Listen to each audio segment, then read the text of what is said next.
Are पार की लड़ाई, अजान बनाम हनुमान चालीसा, राज ठाकरे की ललकार। महाराष्ट्र में क्या राज ठाकरे ले पाएंगे शिवसेना की जगह? क्या राज ठाकरे बन पाएंगे बाला साहेब के उत्तराधिकारी? हिंदुत्व की आड़ में क्या राज ठाकरे जीत पाएंगे? क्या बीजेपी के साथ जाएंगे राज ठाकरे? क्या कहती है राज ठाकरे की आक्रामक राजनीति? क्या कहती है राज ठाकरे की कुंडली? देखिए सिर्फ धर्म ज्ञान पर। नमस्कार दर्शकों, मैं हूं ज्योतिषाचार्य मयंक शर्मा और दर्शकों आज हम चर्चा कर रहे हैं इस समय राज ठाकरे जी की कुंडली की। जी हाँ, इस समय वो महाराष्ट्र में काफी कहना चाहिए स्ट्रेट फॉरवर्ड नेता होते हुए नजर आ रहे हैं। बहुत जबरदस्त राजनीति कर रहे हैं और आजकल आप उनके बयान देख लेते हैं कि किस तरह के उनके बयान हो रहे हैं, जिनको लेकर वो विवादों में भी रहते हैं। तो क्या राज ठाकरे की कुंडली इस समय क्या कहती है? आने वाला समय उनके लिए कैसे रहने वाला है? ग्रहों नक्षत्रों के अनुसार आज हम आपको जानकारी देंगे कि क्या कहता है राज ठाकरे जी का भविष्य। क्या वो राजनीति में उच्च पद की प्राप्ति कर सकते हैं या आने वाले समय में महाराष्ट्र में जब भी चुनाव होंगे क्या उसकी तैयारी उन्होंने शुरू कर दी है? क्या उनके सितारे कह रहे हैं क्या वो आने वाले समय में मुख्यमंत्री बनेंगे या उच्च पद की प्राप्ति करेंगे महाराष्ट्र की राजनीति में?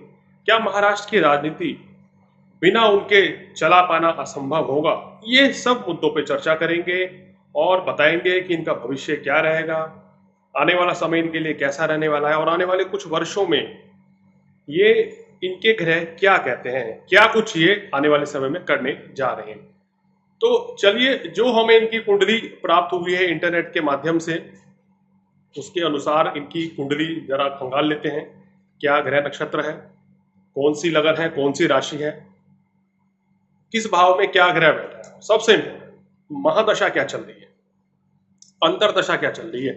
क्योंकि दर्शकों, चाहे कुंडली कितनी ही बलवान क्यों ना हो, अगर दशा अंतरदशा शुभ नहीं चलेगी तो शुभ फल नहीं मिलेंगे और उच्च पद की प्राप्ति नहीं होगी। तो अगर बात करें राज ठाकरे जी की कुंडली पर, इनकी कुंडली वृश्चिक लगन की है और इनकी जो राशि है वो मकर राशि है। यानी कि इसको इस तरीके से समझिए कि वृश्चिक लगन में अभी राहु और केतु का परिवर्तन हुआ है, वृश्चिक लगन से हटे हैं। दूसरा, इनकी राशि पर शनि की 7.5 का प्रभाव भी है। तो कहीं ना कहीं शनि का प्रभाव इनके ऊपर इस समय काफी ज्यादा है।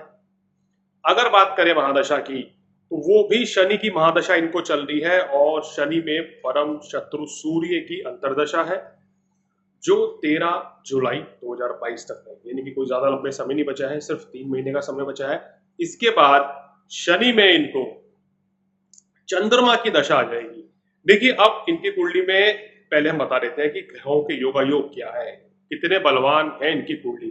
देखिए, वृश्चिक लगन के होके राज ठाकरे जी, इनकी कुंडली में अगर हम बात करें तो लग्नेश अष्टम भाव में बैठा है मंगल बुध के साथ, साथ में सूर्य भी है। यानी कि यहाँ मंगल अस्त भी हुआ है, बुध भी अस्त हुआ है, साथ साथ सूर्य यानी कि अपने परम मित्र के साथ ये बैठा हुआ है। सूर्य मंगल की युति अष्टम भाव में है, यहाँ पर लग्नेश अष्टम में चला गया। ध्यान दीजिए, बाद में बताएंगे क्या फायदा क्या नुकसान होगा। चंद्रमा जो है इनकी कुंडली में भाग्य का कारक तीसरे भाव में बैठा है, जो सप्तम दृष्टि से अपने घर को देख रहा है। बहुत ही शुभ योग है। इनको कहीं ना कहीं इनकी कुंडली में भाग्यशाली योग बनाता है। पंचम भाव में शनि राहु का पितृदोष है, ये शुभ नहीं है। सप्तम भाव में शुक्र की स्थिति बहुत बलवान है इनके लिए और दशम भाव में गुरु जो उच्च पद देते हैं वो दशम भाव में बैठे हैं, सिंह राशि में अकेले बैठे हैं और बहुत ही अच्छी स्थिति में है। और 11वें भाव में इनकी कुंडली में केतु विराजमान है। तो ये कुछ इस तरह की स्थिति है। शनि की महादशा है और शनि पंचम भाव में बैठा है। देखिए, वृश्चिक लगन में जब जब शनि की महादशा आती है, अगर शनि केंद्र में हो यानी कि चतुर्थ भाव में हो, सप्तम भाव में हो, दशम भाव में हो या एकादश भाव में हो या तृतीय भाव में हो, तब तो शनि की महादशा बहुत ज्यादा शुभ फल देती है। अन्यथा होता क्या है कि शनि की महादशा का परिणाम यह निकलता है, मेहनत कोई और करता है, परिणाम किसी और को मिल जाता है। अब आते हैं शनि की दशा के बाद अंतरदशा, जो कि इनकी सूर्य की, सूर्य अष्टमेश अष्टम भाव में बैठे हैं सूर्य दशमेश होकर, यानी कि इस समय जो है राज ठाकरे हमलावर हो चुके हैं, हिंदुत्व की बात कर रहे हैं और इस तरह की चीजें वो तैयारी कर रहे हैं आने वाले चुनाव की। कुंडली इनकी क्या कहते हैं, क्या इनको सफलता मिलेगी?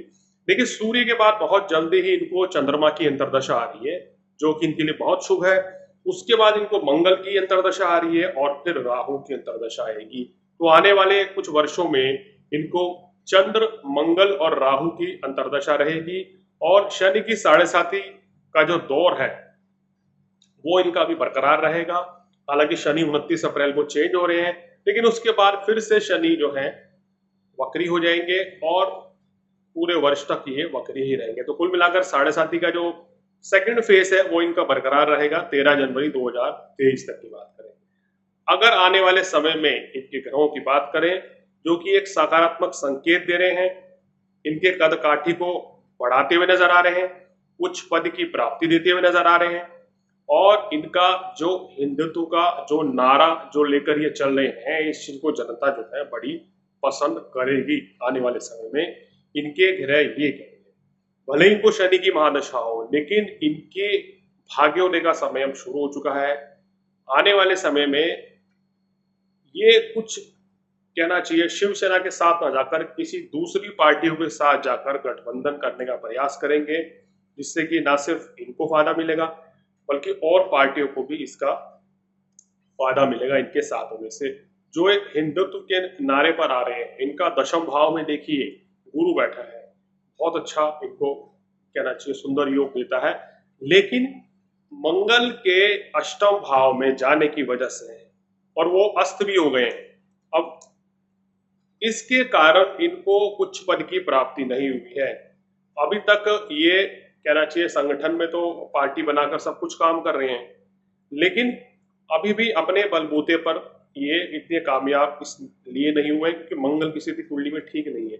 लेकिन आने वाले समय में जब इनका भाग्योदय का समय आ रहा है, शनि जैसे ही कुंभ राशि में प्रवेश करेंगे तो ये इनके लिए बहुत ही सकारात्मक संकेत हो जाएगा, इनको शुभ फल की प्राप्ति देगा और आने वाले समय में महाराष्ट्र की राजनीति में इनका अहम रोल हो जाएगा। कहीं ना कहीं इनकी पार्टी को बड़ा अच्छा फायदा मिलेगा। ये इनकी कुंडली का एनालिसिस है, संकेत दे रहा है कि आने वाले जो 2 साल बाद या 2.5 साल बाद जब भी वहां चुनाव होंगे, वो इनके लिए बड़े पॉजिटिव, बड़े इनके लिए फायदेमंद साबित होंगे और उसी इलेक्शन की ये तैयारी में है। तो कुल मिलाकर राज ठाकरे जी के सितारे तो बड़े ही प्रबल होते हुए नजर आ रहे हैं और ऐसा भी हो सकता है कि इस समय जिस तरह की राजनीति वो कर रहे हैं उसके कारण वो शिवसेना को कोई नुकसान भी पहुंचा सकते हैं, यानी कि अपनी जो हिंदूवादी छवि से वो शिवसेना को कड़ी टक्कर देंगे, जो ग्रह नक्षत्र कह रहे हैं, और सितारे इनके बलवान रहते हुए नजर आ रहे हैं। आने वाले समय में हम ये तो नहीं देखते कि इनको मुख्यमंत्री का पद मिलता हुआ नजर आ रहा है, लेकिन हाँ, ये किंग मेकर की भूमिका जरूर निभा सकते हैं आने वाले चुनावों में और इनका अच्छा होल्ड बनेगा, इनकी लोकप्रियता बढ़ने वाली है। लोग इनके कामकाज के तरीके को, इनकी भाषा शैली को पसंद करेंगे और जिस नारे पर ये आगे बढ़ रहे हैं, जिस तरह की चीजें आजकल ये कर रहे हैं, उसमें ये सफल होते हुए नजर भी आएंगे। ऐसे इनकी कुंडली के सितारे कहते हुए नजर आ रहे हैं।